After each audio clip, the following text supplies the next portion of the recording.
Hey, everybody. Thanks for joining us. This is Mike D. We are here with Out of Pocket podcast from BadBoys. Ric Jones, Koby Pilgrim, and Mike D. We're here today to talk about pool tournaments, weekly tournaments, monthly tournaments, tours, all that kind of stuff. Anything tournament related. So thanks for joining us. Cool. Yeah. One of the questions Koby had about what I would refer to as the rake.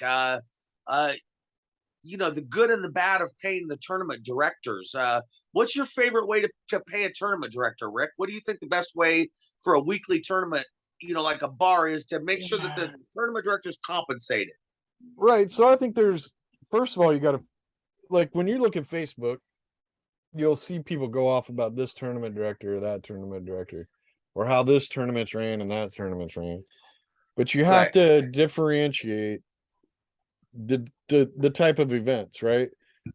Obviously, if you're going to a pool tournament where they bring in 40 tables or 80 or 100, 200 tables, it's structured totally different than going to a pool tournament at your weekly bar, right? Nope.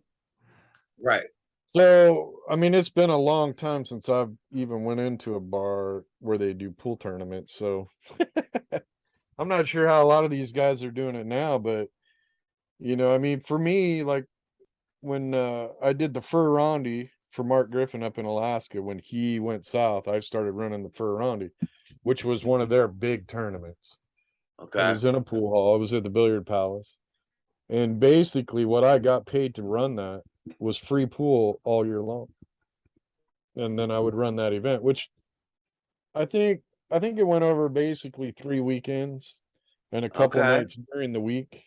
Wow. It's a good tournament, right? It's like one weekend you'd start the 9-ball intermediate, and then during the week you'd run the 9-ball open, and then the next weekend you would run 8-ball intermediate, because they were big divisions, and that would drag out, and you'd have the finals the third weekend. And in between there, you do scotch doubles and shit too. But yeah, I mean, I just did it for discounted food, drinks, and then free pool all year long. Right.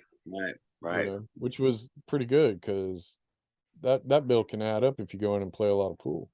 I think one thing Koby had mentioned that I guess is the problem and the solution all in one is you got to pay the tournament director, but you got to be really upfront about it. And I have a feeling Koby maybe has situations where people aren't upfront. I like it when you're telling people what the green fee is. $25 to get in, 20 goes to the pot, $5 green fee. Right. And then it's none of my business really what the green fee goes to, but I'm going to assume that's tournament director money. Maybe some of it goes to the bar, but only if the bar owners. If you're advertising $25 tournament, 20 goes to the pot and the rest goes whatever you want to call it. I don't care what you call it. It's not the player's business where that money goes. You are notified that this is the cost, whether the bar wants to take that money to spend however the hell they want, or the tournament director, or whatever. It's nobody's business. As long as the player knows that this is the amount that goes in the pot and the rest goes somewhere else. Right. I think too many people get hung up on, well, they shouldn't take the money for the tournament director, or the bar shouldn't take it because that's none of your business. If you entered the tournament, and they were specific to, here's the money goes to the pot, this money goes somewhere else, that's it. It's none of your business. The worst tournament I ever played in, the shadiest tournament I ever played in, which I think maybe Koby is having some issues with, similar. The guy did not get paid to run the tournament. I think he got free beer. He gave himself a free entry fee, so his money's not in the pot. He give his girlfriend free entry fee that no one realized, so her money wasn't in the pot. And then he would wait to cut up the money until he saw who was getting fifth, sixth, third, fourth, second, and first. And that was the shadiest tournament ever, because it kind of broke all the rules as far as I'm concerned. I want to know right from jump what percentage goes to first. And certainly the bar giving you free entry is not the bar giving you anything. That's me losing out on your money in the pot, and possibly added money too, if there's added money per entry. Yeah, see, there's where there's some weird differentials, right? Because I know big tournaments, a lot of big tournaments, they'll they'll run some kind of league and then they'll go, well, we'll give you free entry into the tournament. But then they won't do the math of that free entry, right? So when the actual tournament happens, let's say Team A got free entry, they just don't count Team A into the mathematical equation for the payouts of that event. So What? Well, that's shady. there's a lot of people that do that, dude. Well, Yeah, because they're not getting paid. It's a free entry. Yeah. What they're doing is they're getting you to the tournament, but they're not nobody's paying for that. I guess shady is not the right word, but yeah, I don't know if it's shady. It's not necessarily shady, but it's gonna come across as shady. My opinion is I think it's okay to do that as long as people know, right? Like if I go sign up for a tournament, it needs to say somewhere on there that people that receive free entries aren't included in the prize fund. If that's what you're doing. I'm not saying I would do that. Right. I'm just saying if that's what you need to do to make your event successful, then you need to tell the players that's what happened. Because for me, if I look at the tournament and it says, for example, for our tournament, our bar tournament we're getting ready to do, $35 goes into, for us, green fees and registration per entry, per single entry. $15 for the lower divisions goes into all around. So if you sign up for 8-ball, 9-ball, 10-ball, you qualify for the all around. And if you play in all three, let's say there's 32 players in all three divisions. Right. And 32 times 3 times 15 will go to the all around. 32 times 96. 3 times 35 will go to BadBoys to pay for the tables, the refs, hotels, all our expenses, right? The remaining, let's say it's $150 entry, the remaining $100 will go into the prize fund. So if there's 32 people on that bracket, there better be $3,200 in that prize fund. Right. Right? Right. That's how I see it. Yes. Which on all of our brackets, you can go look and see what the payouts are, but there's a lot of places that the payouts are never out where you can see it. You're right, so Koby. you go to a $20 entry, just say $20 entry, Joe Schmo's pool hall, and there's 40 people there, and first place only gets like $60. Better raise some eyebrows. Yeah, exactly. No, I always want to see the math. I agree. And here in the Pacific Northwest, we have people, and because of Facebook, man, if you do something shady, somebody will do the math and then they'll make a post. Rick knows how brutal we are here in the Pacific Northwest on Facebook. And we will roast you on Facebook. We will. I just want to say, Rick, the first example you gave me, or you gave of some leagues that are doing that, and I'm not pointing fingers, that sounds to me like it's akin to me telling you that you get free garbage service for a year, and then the garbage man says, well, who's paying me? I don't understand. How come Mike D's in charge of giving you free garbage service? Who's, it's easy. It's easy to give free entry. You can't give me free entry fee unless you replace my entry fee. Right. You know what I mean? You're not, you're waiving an entry fee. You could say that, but do you know what I'm saying? Yeah, no, but that's the thing though. If I even if I say I'm going to waive your entry fee, if there's 32 people in the bracket, there needs to be 32 prize fund, right? Whatever I pay for my prize fund, which is how you do it, because you understand how the world should be, right? Yeah. And not only that, if you're paying somebody to run your tournament and they're getting paid by an admin fee that's built into the entry fee, there should be 32 of those as well. So you can't just give this group of people free entry without paying that too. Right. Exactly. But there's a lot of people that are doing that. Oh yeah. Go I think one of the biggest things, I used to play tournaments 5-6 days a week, man. For years I did that.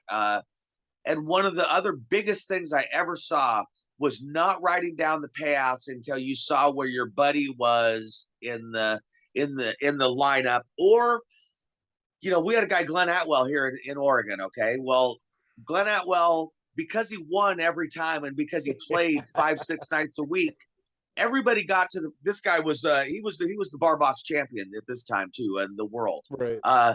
People either loved him or they maybe weren't as thrilled that he was there that night. Okay. So if you're doing payouts and it looks like Glenn's gonna win, if you love Glenn, he makes his living off of doing this, and you're going to make sure it's a decent payout for the guy. If you're not a fan of Glenn winning your tournament every week, then all of a sudden first place is 120 and second place is 100. That's Things. That's wrong. And I've seen that more than I've seen anything, where even people with the best intentions don't realize they're doing something super shady.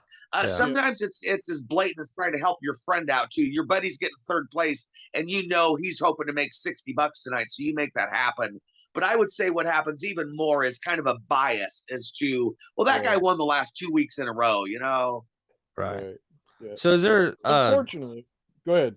Is there sort of a standard percentage that you run off of for payouts? Like 50, 30, 20 or? Yeah, Rick, what do you like to see first place get paid in a tournament? It's a little crazy, right? Because everything I do is big events. Right. So there's a computer software that I use, and it breaks it down, and it's kind of, there's some percentages there. But what I like to do is I like to try to make sure the last place that I pay gets their entry back. So you like to pay like what, a quarter of the field? And then 25%, between 25 and 33%, right in that range.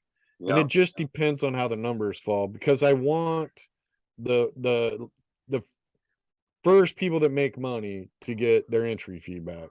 Right. So let's say it's $50, right? I think that's great philosophy. And then the next one, like I try to go up, like maybe it's $75. And then the next one would be, so that's a $25 jump, right?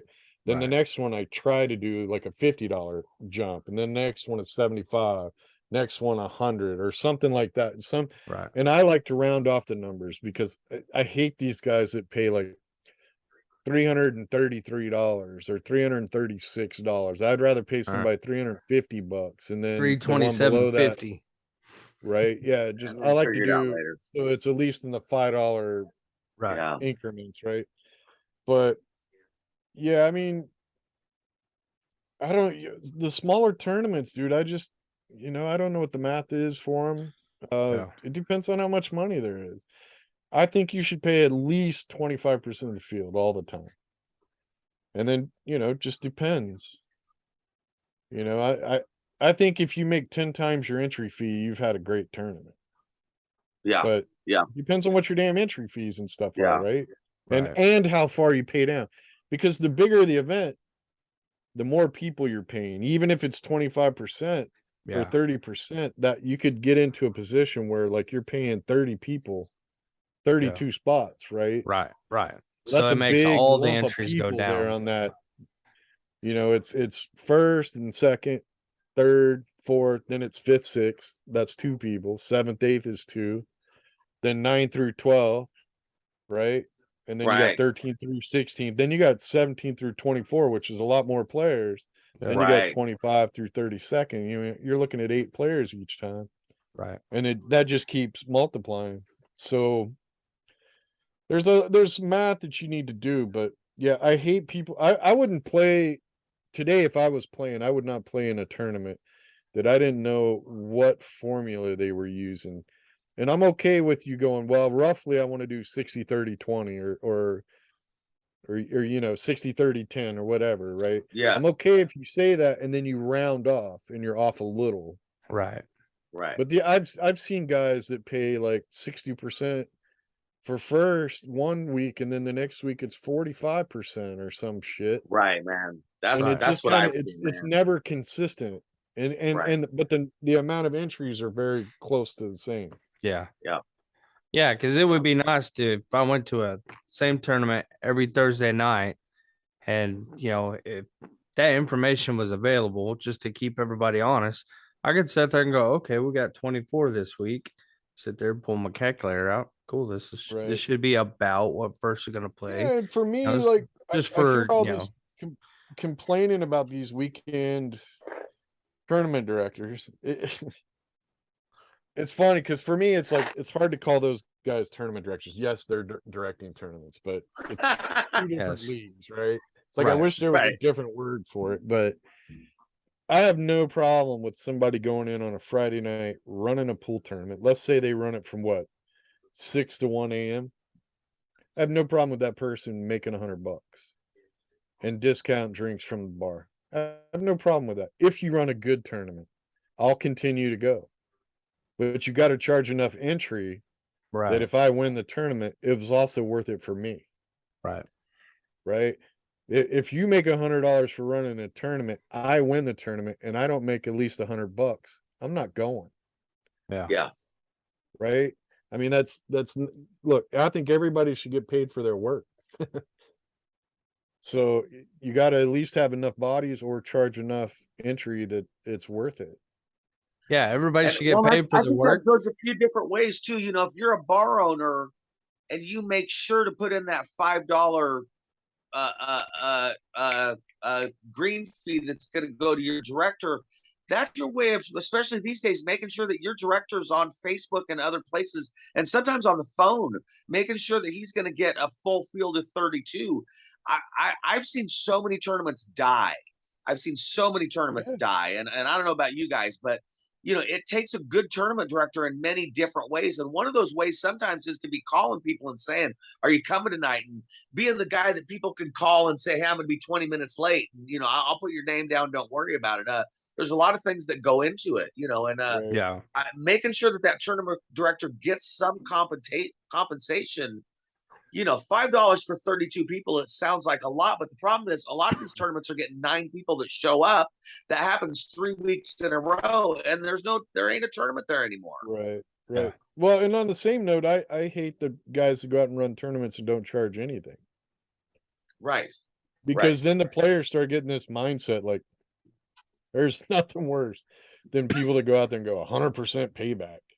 Right. Yeah. Okay, then who's paying your wages, dude? Because if the players think that you don't deserve to get paid, I promise you, almost all of these guys that run tournaments for nothing, they get used and abused more. Oh yeah. Right. You know, Right. If you don't have to pay table time, it's like they don't care about those tables as much, right? I mean, Right. I know it sounds a little funky, but it tends to be true. Yeah. If we were Director that runs a good tournament needs to get paid a good price. right, because there's a lot of work that and still goes into running a weekly bar tournament. You know, Yeah, making flyers and exactly. getting them out and And if you're good advertising. advertising, exactly. I mean, especially with Facebook these days, everybody's their own PR person. You know, and if you're not, you're not. But it makes a big difference being out on Facebook, creating a meme and putting it out 2 days a week before the tournament. And that stuff makes a huge difference, especially talk about trying to get 32 people. 6 people more or less can make a big difference on your turnout. You Yeah. know, Here, so on a side note, well, it's the same kind of topic, but I wish every tournament director out there good things, and I hope they run really good tournaments because that's good for pool. But here's a couple things I would say is if I was going to advise the little guys out there doing it. Number one, do your job good, and then people won't bitch that you're getting paid, right? If you have to be shady to get your money, you're doing it wrong. If a tournament comes into your area, a big tournament that's in a casino and it's nearby, call the people that came in with that big tournament and go, hey, I'd like to run qualifiers at my bar to help get people to your tournament, because that's going to pay off in the long run, right? These guys out there that are running little tournaments, and then a good example, we're going to go into the Apache Casino, and Lawton has a bunch of players. But a lot of those players hadn't been going to the Lawton tournaments at the Apache Casino, mostly because they don't play in that league. But we're coming in, I don't give a shit about the leagues. I'm coming in going, if you're a pool player, come play in our tournament. right. Now, Right. if you're a little guy running around doing pool tournaments in that area, You should reach out to us because I don't know who all you people are. I don't know where all the bars are. I don't know all that shit. Reach out to us and go, hey, we'd like to do qualifiers. Maybe I'll give you a deal where I go, hey, you know what? It's $150 to enter the tournament, but if you send me somebody, make sure that their qualifier covers $100 because that's the prize fund, and I'll waive the green fee and the registration fee. That's my part of helping you out, and then you're helping us out. We're helping each other out, right? But every little tournament director that doesn't do that, and then somebody goes, hey, there's a big tournament coming in town and it's going to be here for this weekend through this weekend, and they go, yeah, but I'm still running my event. You're shit for the pool tournaments industry. Yeah. Because a bar can move your tournament. The events like what we do for a living, and I'm not trying to trash on anybody, I'm just saying I am very, very limited to where I can do my tournaments and when I can do my tournaments. All you guys running tournaments and bars, you got 52 weeks out of the year. You can move around, you can adjust. It's not personal. Right. But if we all want to make pool succeed, let's work together. And that's a good way to do it. Right? If I'm knocking $50 off of your guys' qualifier, you can make it cover the 150. Now you just made a $50 bonus for doing the extra work, for calling me and going, hey, I want to get 3 people. I want to get 1 winner to go to your 8-ball, 1 to your 9, and 1 to your 10-ball. Can I run 3 qualifiers? Right. And then I'll go, sure. For the 3 guys, I'll waive the green fee and registration fee. That's just money I lose out of my pocket, but that's okay because now you're promoting, call it a promoter's fee. You're promoting my tournament. And then I'm going to turn around and promote, hey, go to this dude because he's running qualifiers for our tournament at your local bars. Yeah. It's a win-win for everybody. But I see guys across the country go, well, I'm not, they schedule on top of my shit. Well, your shit's every week. You can move it. Right? You can move it. I can't move mine. I'm to go in a casino is dude, the odds are, it's tough to even get a casino to go, yeah, let's do a pool tournament. And then getting a week, dude, trust me, the week I get is not 9 times out of 10 is not my first choice. Right. Because I would rather my tournaments had a nice flow as I move across the country, but it never works that way. Yeah, we have to go to casinos and request. So as tournament directors out there, if we all work together a little bit more, we can all do better for pool. Because I have to think a guy that's doing a pool tournament on a weekend in a bar, there's only 3 motivations. Either you really love pool and you could use the extra money, or you really love pool and you don't care about the money, or all you care about is the money and you're a jerk. So think about it, people. When you go to enter these tournaments, it's, as a player, you have the right to know how the payouts are structured, where the money, you don't need to know where the money goes. You just need to know how much goes into the pot from your entry. Right. I think that's a fair thing, right? If I tell you as the tournament director, well, if you pay $50, 35 goes into the pot, then the other 15 doesn't. Do you go? I think the only question you can ask from that is does the extra 15 go anywhere to the players? And if they say no, then that's it. That's all you need to know.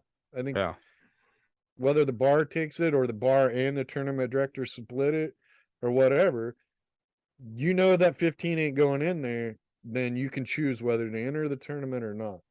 But as a player, always know how much of the entry goes into the pot and what the damn rules are and how the payouts are done. You don't need to know exactly what the payout is, but you need to go, hey, I want to know, are you paying 25% of the field, 30% of the field? Because the last thing you want to do is sign up for a tournament and they go, yeah, I'm only paying first. Because my buddy Tommy's going to win this puppy and we're going to split it, right? Or, Right.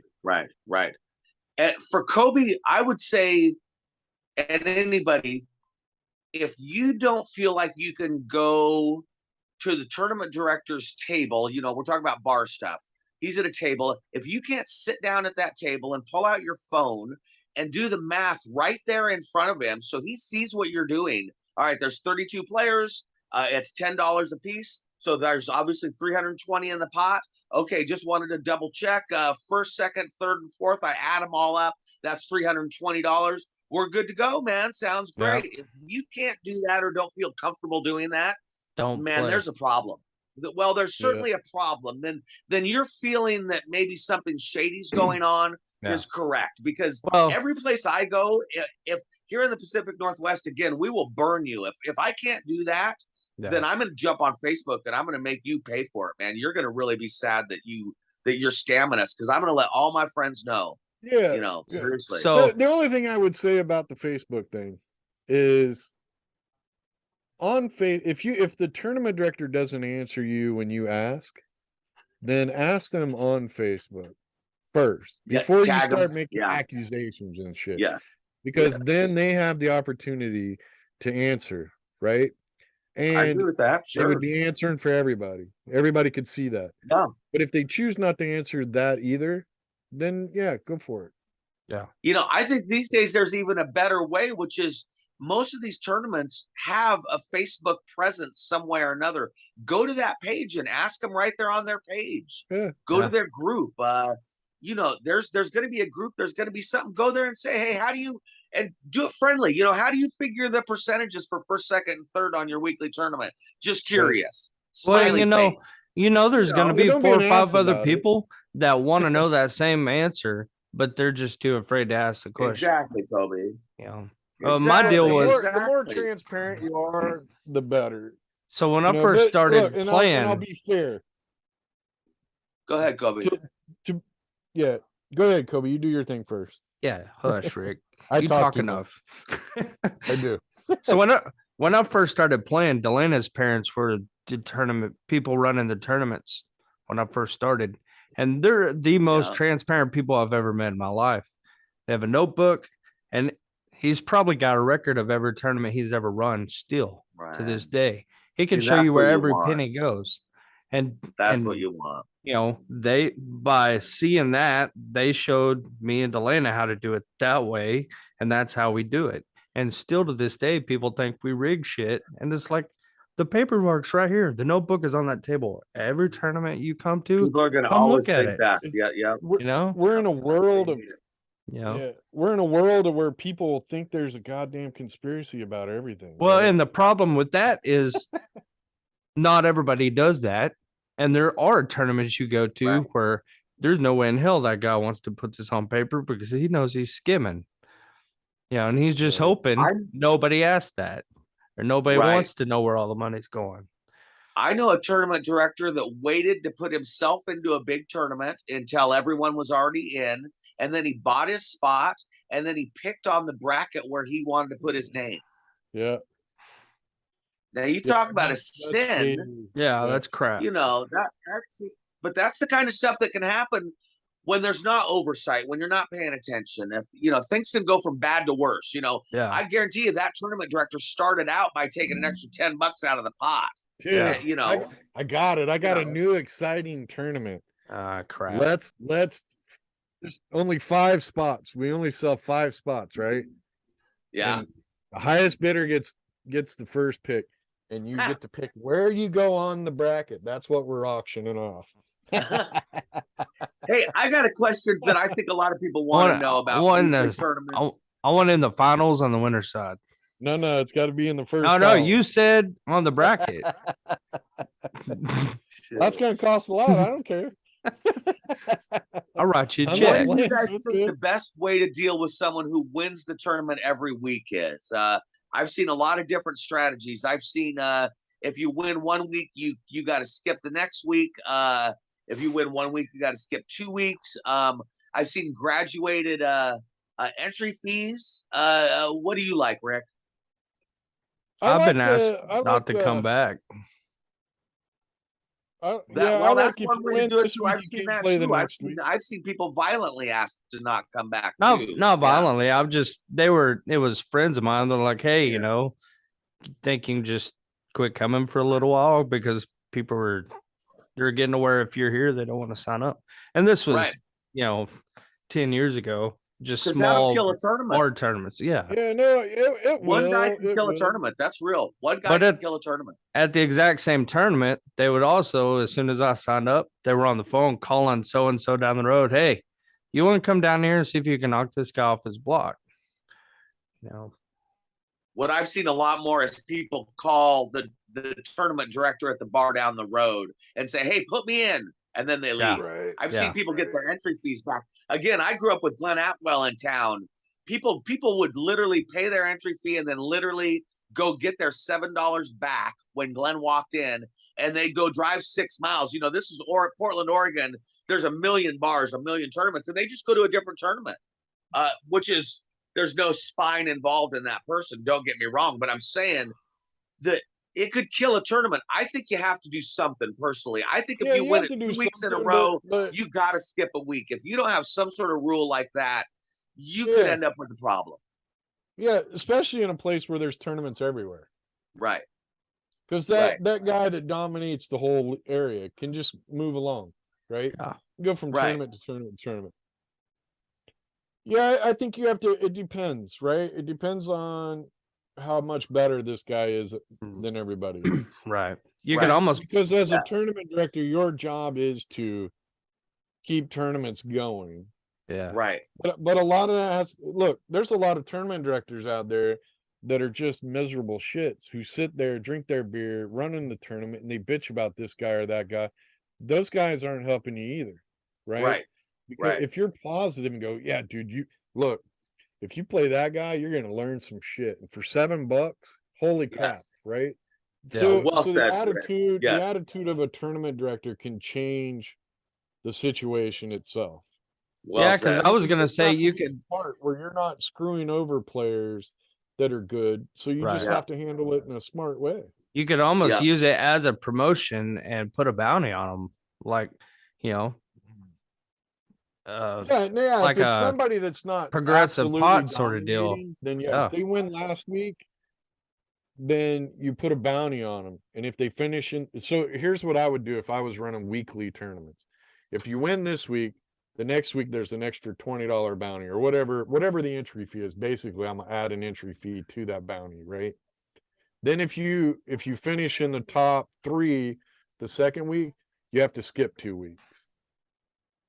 And then just keep that process going, right? Yeah. Because you need to treat the next person that wins the same way, right? That's the thing, right? So basically what you would be doing is you would be basically at least every other week there's a bounty on somebody, which would be kind of cool. That's fun. No, and that's what Kobe's talking about too a little bit. Yeah, I agree with that. Yeah. But if you win and then you finish third and you had a bounty on you, then I'm gonna make you skip a week or two. Because you have to preserve the event. And yeah, it sucks that you can't come. Like for me, as I was learning, I'd look for the tournament that had the good players. Up in Alaska, when I was starting out, it was like JC, John Fields, Mike Roddy, those guys, Bill Stocks. Man, I would go and I would find what Al Bryan, all those guys. I'd find out what tournaments they played every week because everybody played. There was like, I think every night had a tournament. You just had to, in some places there was like 4 or 5 in the same night. Just go find those guys. For $5-10, dude, I get to play a great player in a tournament format. It's like free education. I think that one answer can answer maybe 40 to 60% of people's complaints about a tournament is if you do what Rick is saying right there and just say, my God, what are you complaining about? It's $7, man. You know, to play Glenn Atwell, you got to fly to Las Vegas for God's sakes and get a hotel room and pay $160 to enter. You're playing him here at your local tournament. It's a race to 5 for God's sakes. It's a real race. Yeah. You know, 8-ball. I learned so much from Glenn. And yeah, I mean, looking back, what a great use of money and time, you know, but you know, and I was okay with it. But there were definitely guys that got tired of seeing him and it could kill a tournament. You know, there's got to be something. I'm talking about Glenn Atwell, who was a world champion barbacks player, a titled world champion. That guy could win 9 weeks in a row. You know, you got to know that affects your tournament. He was in the finals of all 3 events in a U.S. bar table. What's that? He was in all 3 finals. Right. 1 year. Right. Yeah. Right. Look, here's the thing. And we're talking about not the pros, right? I don't understand how you can't go to and for $5, $10 and play these guys. Look, if you are the best player in the tournament, you're in the wrong tournament. Right. If you're the best player in the room, go to a different room. Yep. If you're not in the top 100 in the United States, or let's just say if you're not in the top 10 in your state, but you're the best one in the room, go find the other 10 guys. Yep. And if you can play them for 10, 20, $50 in a tournament, you're crazy not to take that opportunity. Yep. Yeah. I agree completely. For the basic, if you don't even learn anything off of them, just playing that player will make you stronger. Yep. Yep. I did for a couple years, especially when Fargo was coming out and I was beating the Fargo drum a lot. I'm a pro Fargo guy. I was putting on Facebook my own little personal memes. Come play me a Fargo fair match. I play cheap, $20 sets kind of thing. I'll give you what Fargo says I'm supposed to give you. And I had a lot of people that enjoyed coming out and doing that. Just because of what you're saying, because their attitude was, hey man, you can't go wrong for that. Let's do it, man. Yeah. No, that's what you want, man. Yeah, and the difference is look, all these guys that bitch about skill level and all that crap. Here's the difference that I think a lot of those guys are missing. There's a group of pool players that want to get better, and then there's a group that can't, and then there's a group that doesn't care. And we need to really quit bashing on the ones that can't and don't care. Yeah. They're still pool players. We don't want to lose them as fans, right? Right, man. But I think there's a lot of guys out there, like the guy, like you're saying, well, if this guy wins too many times, and you'll find a lot of those guys will start trashing all the other players as if those players could get as good as he is or she is. And now he's mad because he can't go play in these, he can't go rob everybody, or he can't go play in these two tournaments next week because we banned him so that these other people can have a good time. That you can't, not everybody could be that good, or we'd all be pros. We all love pool enough, we'd be pros. Yeah. And you can't say that, well, you're not good enough because you don't work hard enough. That's just stupidity. Yeah. A lot of people work very, very hard at the game, and they're not going to get any better than they are. Well, and some people have jobs and a family, and they can't spend all their waking hours on the table. Right. They have a diamond in their garage. If it was so easy as just work hard at it, and you'll be better, there would be no poor people in the country, or no poor people in the world, because they would just go work harder, right? I think there would still be poor people, because there's always going to be lazy fucks in the world. There'll always be the lazy ones. But I'm saying that you can't just stay work your way out of it. Is not always the answer. Right. It's not the reality. Yeah. I just want to add, I've seen the flip side of kicking Glenn Atwell out of a tournament. And what's amazing is, one, those lower players just start pointing at the next highest rung on the ladder, the next big fish. Yeah. Also, you're no longer the premier tournament because Glenn Atwell's not there. So after a while, people follow Glenn Atwell, as crazy as that is, because of what Rick's saying. People want to play in the best tournament in town, and that's going to be the one with Glenn in it. You got to know. So it's funny. You try and save your tournament by kicking Glenn out, and your tournament still dies. That's why I've always found the best way to deal with it is some sort of rule of, if you win it 2 times in a row, you got to skip 1. Or something like that is consistent. You want them to come back, because you want to be the tournament that Glenn comes to, man. A lot of people don't realize that when they're dealing with the Glenn Atwell. You got to be proud that Glenn's there too, and tell those other players to shut up a little bit. You know what I mean? There has to be a little bit of a flavor of that involved. There's a real fine line. That's why I like, exactly, Koby. It is a fine line. Yeah. Yeah, if you win and then there's a bounty and you still do super good, then skip a week, because then the next guy in line will suffer the same consequences, and the next guy and the next guy, right? Now Portland, there was another strategy that they've used with the great players. you could, and we had Russ Pettis. We had so many good players here in the Northwest. Bar owners, tournament directors specifically, would arrange it so you could call ahead and put your name in and show up 15 minutes late. They'd make sure that if you weren't there when the first round started, that was okay. And I know as shady as that sounds, it was to combat all these guys that would literally say, I need my $7 back. My grandma just called and she's out of applesauce. And you'd be like, all right, here's the $7. And they would literally leave the tournament, and that was their way of dealing with that, is they'd let the good players show I would rather just go, look, once you paid the entry, that's it. Yeah. You don't get it back. If you choose to bail, that's. But my grandma needs applesauce, Rick. No, well, tough. Tell grandma she owes you $7. She's been alive longer than you have. What'd she do when you weren't alive? Oh man, you guys are tough. Go shake the tree out back. Make that shit. I am from nurturing Oregon. You got to remember, man. I'm from the Pacific Northwest. We want to give you a hug. Make sure you're okay. But I've seen that though. I've seen tournaments and you go in and go, how many you got? Like minis. You can ask Koby. Koby runs minis.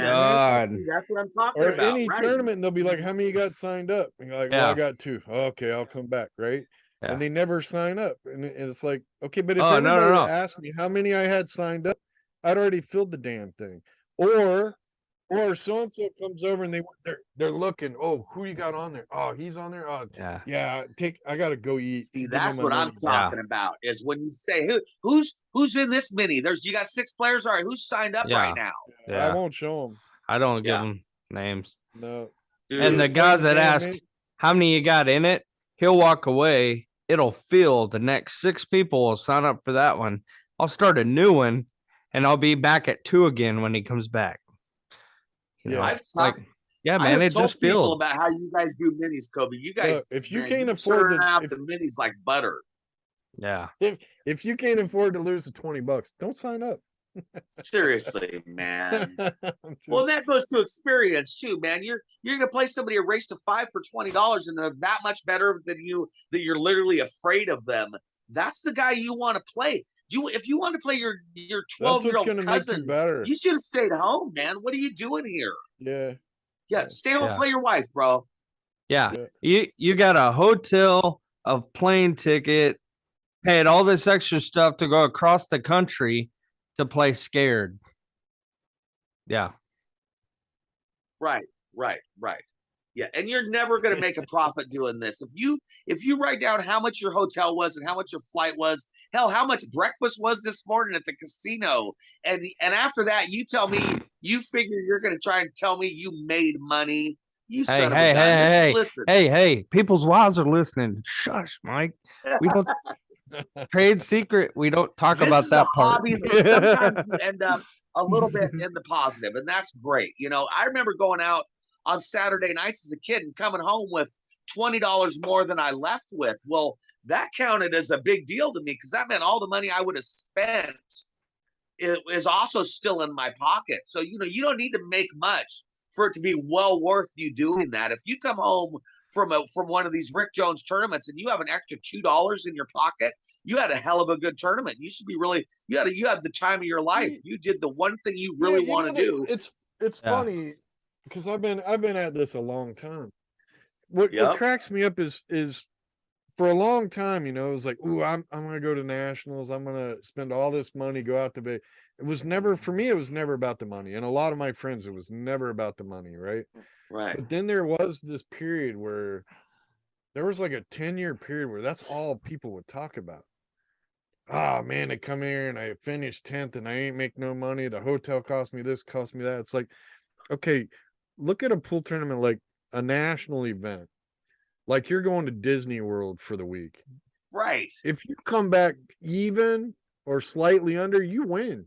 Dude, that's exactly right. I mean, first of all, this is like all those events are like for league nationals and all that crap. Dude, these aren't designed for people to make a living. Right. You're not a pro. You shouldn't make a living. If you're a pro, go play with the pros. I mean, But I mean, it's starting to taper back the other way, where it's like people are playing more for, I want a title, I want the experience. But there was a 10-year period where it was just all about the money. And I think a lot of the weekend tournaments started turning that way.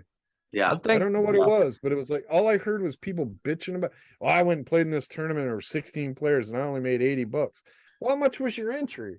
$10. Well, shut the if you 8 times your money, you did all right. What the hell? Yeah. Right. I think Western BCA has done a good job of instead of being shy about it, saying, hey, it's a pool vacation.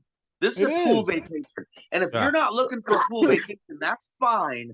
But don't be mad at us that this has turned into a pool vacation. It is what it is. It's a pool vacation. Bring your friends, rent a house, barbecue, and enjoy the hell out of it, or don't. But you're not going to come home with $12,000 extra, man. Well, dude, no. I remember there was a bunch of Facebook talk about, oh, it's getting so expensive. I go down there and it's this and that, blah blah blah. I'm like, okay, but you paid $65 to enter the singles, and you had an ocean what view exactly the whole time. Do you think the return should have been? Right, seriously. Yeah, they were wanting a Bentley given to them for winning, and until they get their Bentley, they're not going to be happy. Kobe's the guy that just went there for the first time recently, been to the Oregon coast, seen that thing. You're going, I got a gosh darn an ocean view in my room, man. I'm winning already. That location is amazing. You literally were on a pool vacation. Shut up, dude. No, and that's, you have to look at it as an entertainment expenditure. Well, I'm just saying, that's what I'm saying. Exactly, I'm in Oregon and there's all this weed and y'all are still bitching. Smoke more. It's at the coast, dude. It's down the road. Look that way. You see that beach? I mean, if we're gonna grop, let's grop about how damn cold that water is right now. And the wind. That water gets cold. But cold. Yeah, I mean, I always tell them, like, hey, it could be worse. Like, surely a week ago somebody died that really wanted to come here and they're not here and you are. But you're bitching. Yeah, I mean, no, I always go that way with people because it kind of snaps them to, well, okay, you got a point.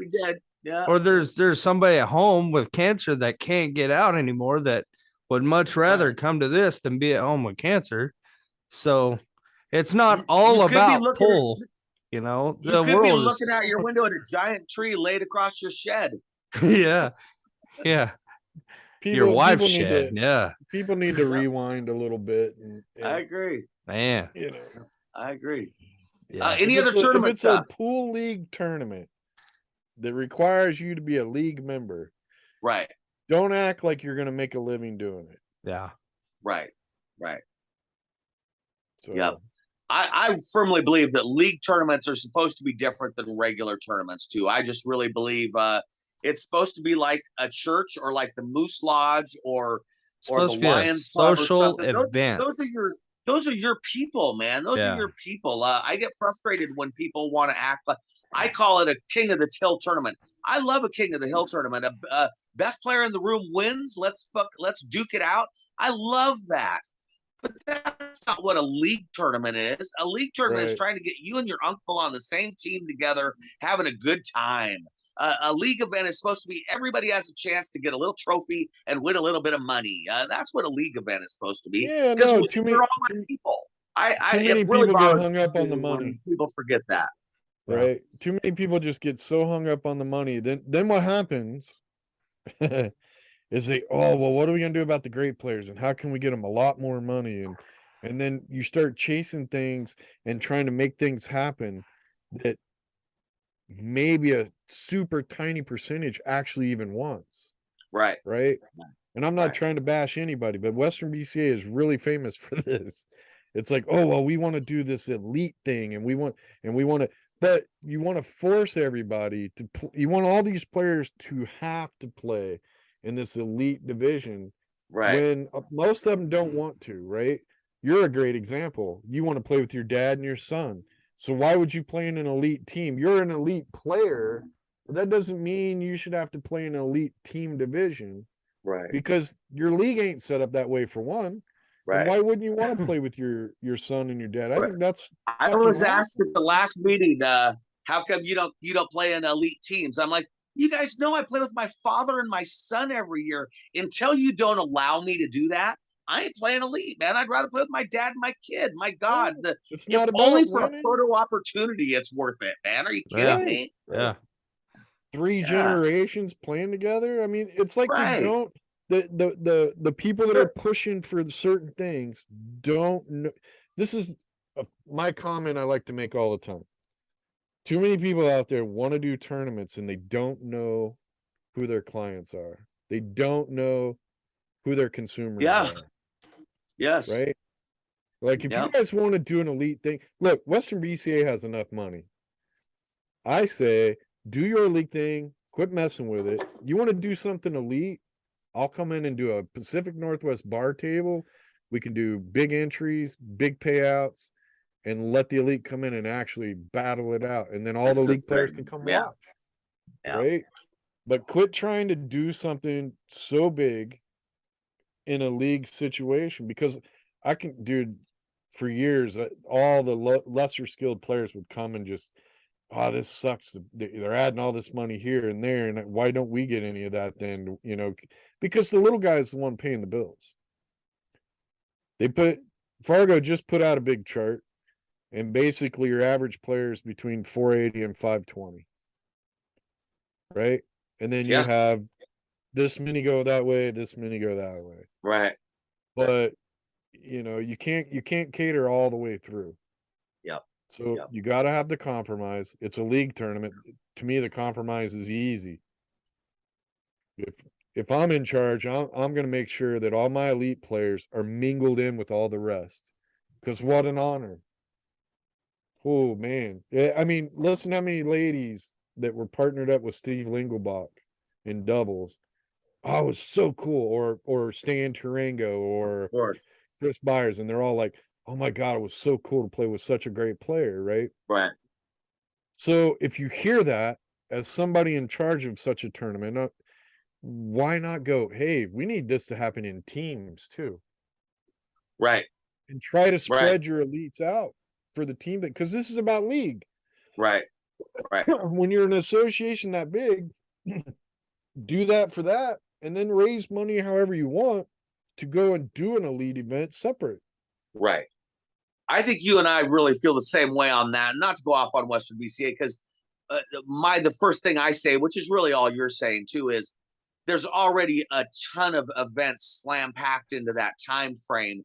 There's not enough to say, hey, we're going to do regular teams and we're going to do an added elite teams that last 2 days, guys.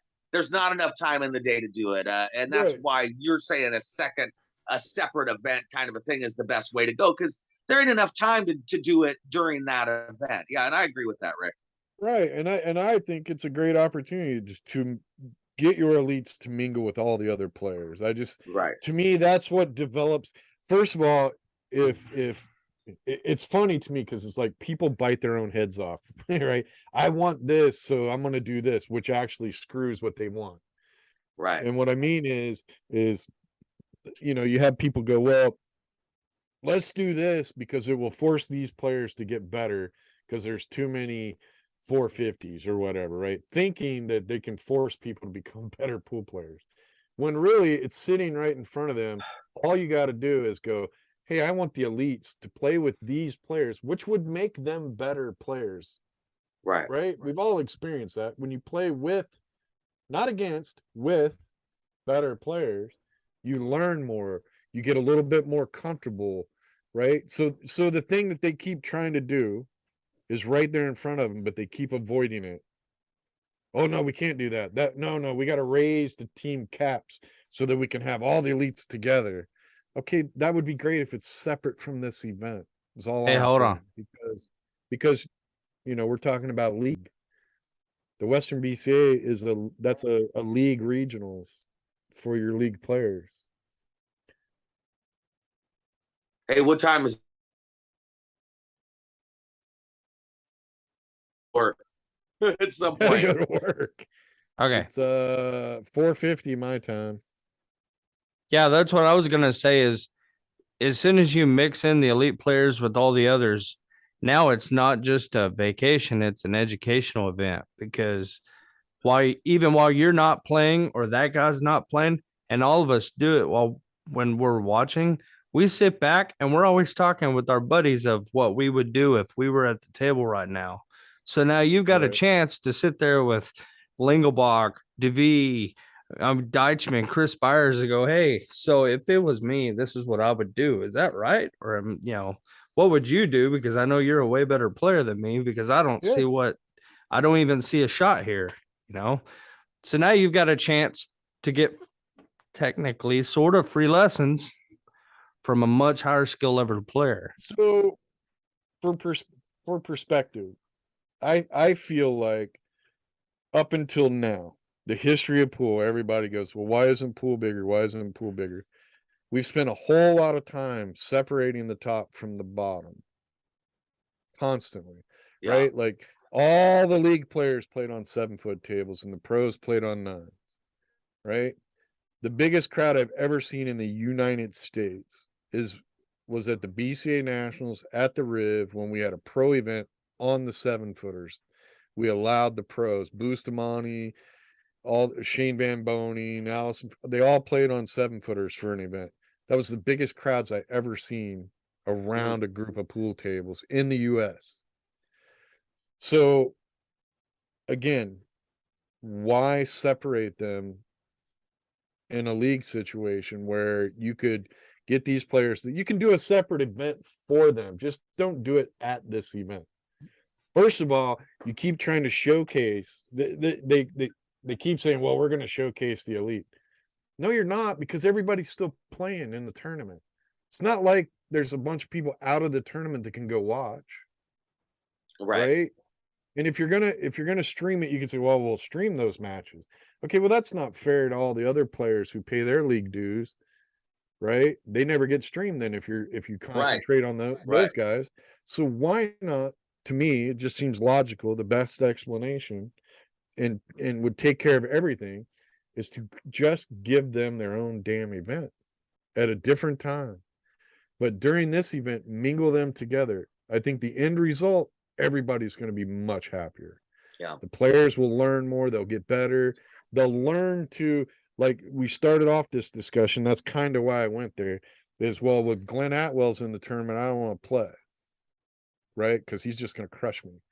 If you do these league tournaments where I get to mingle with Glenn Atwell's of the world and I get to play doubles with that guy, or maybe I'm on his team or my friend's on his team, and they get to know each other a little better and you get a little more comfortable, then on a Sunday night when it's a $15, $20, $30 tournament, I'm more likely to play in that tournament because he doesn't scare me anymore. Right. Now I know, hey, I can learn from him. And usually if it's a guy that you've played league with, close enough with, they'll give you pointers during the tournament. Yeah. So I've done it with people while we were playing. Yeah, but you're in Oklahoma. I think sometimes just modeling for etiquette and for some other things, it can be a good deal. I've definitely played with lower level players that I've had to say, hey man, when it's not your turn, you got to step back here on the other side of the tables, dude. You can't keep doing that. Don't stand in the gap.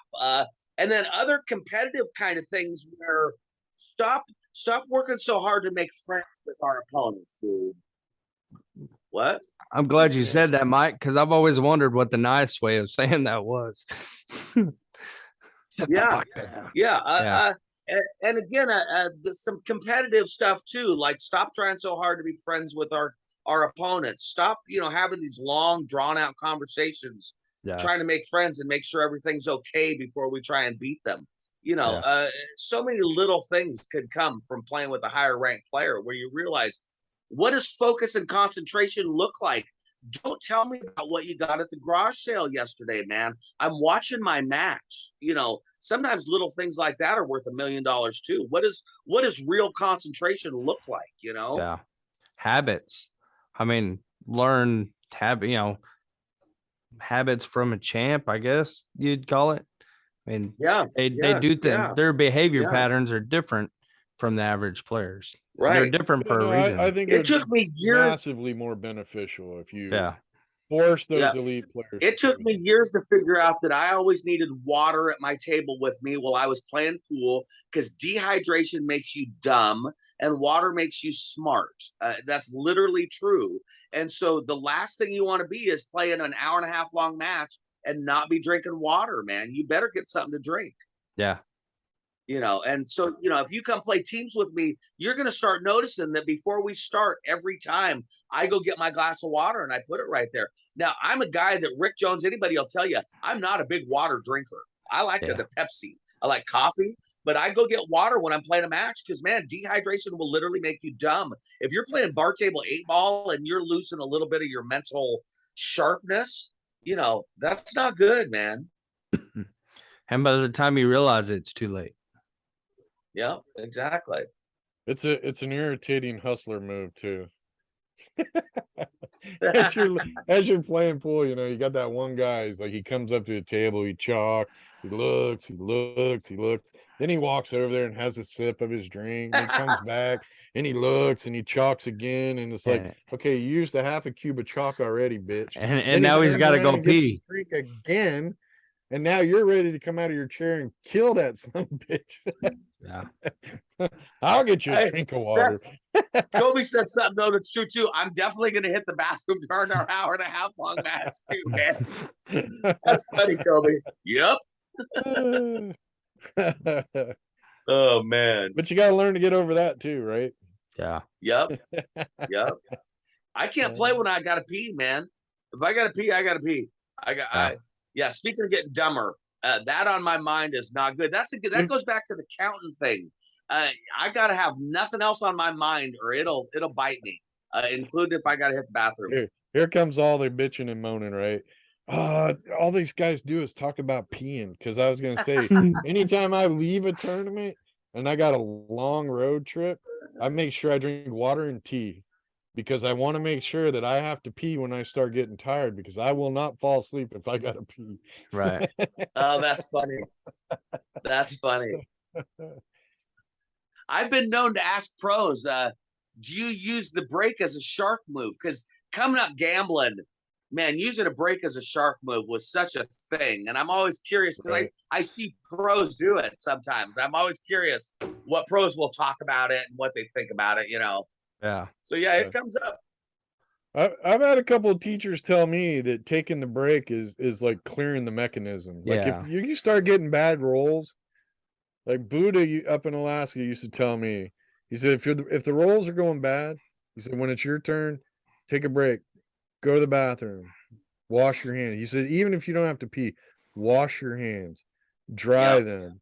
It's like you clear the mechanism, like by just, you know, your brain functions differently. As soon as the water hits your hands and you start washing your hands, you don't think the same way. And it just clears the mechanism. Go back out there. And I'll tell you, dude, it works. Yeah, I believe that. I know it sounds silly, but he convinced me. Yep.